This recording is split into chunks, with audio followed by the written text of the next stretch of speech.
এগুলো আপনি আপনার চাহিদা মোতাবেক যতক্ষণ ক্ষুধা না মেটে ততক্ষণ খাবেন, অথবা রাতের বেলা আপনি বারবার খাবেন, সমস্যা নেই। প্রিয় দর্শক, এইভাবে আপনি ইফতার,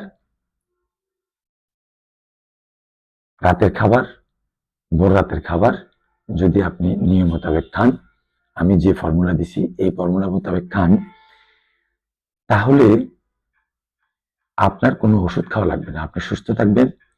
কোনো গ্যাসের ওষুধ, ইনসুলিন রেজিস্ট্যান্স, ডায়াবেটিস, প্রেশার, লিভারের সমস্যা, আপনার হার্টের সমস্যা, ব্রেন সমস্যা, আপনার অনেক ধরনের সমস্যা থেকে আপনি সম্পূর্ণ, অ্যালার্জির সমস্যা, আপনার সরাইসিসের সমস্যা, হ্যাঁ, আইবিএস প্রবলেম, এই সকল সমস্যা থেকে আপনি সম্পূর্ণ মুক্ত এই রমজান মাসেই আশা করি হবেন। আর এই নিয়ম মোতাবেক সারা জীবন চললে সারা জীবনই আশা করি আপনি এই সকল রোগের কোনো ওষুধ খাওয়া লাগবে না, আপনি সুস্থ থাকবেন। প্রিয় দর্শক, আজকে এই পর্যন্তই। আসসালামু আলাইকুম।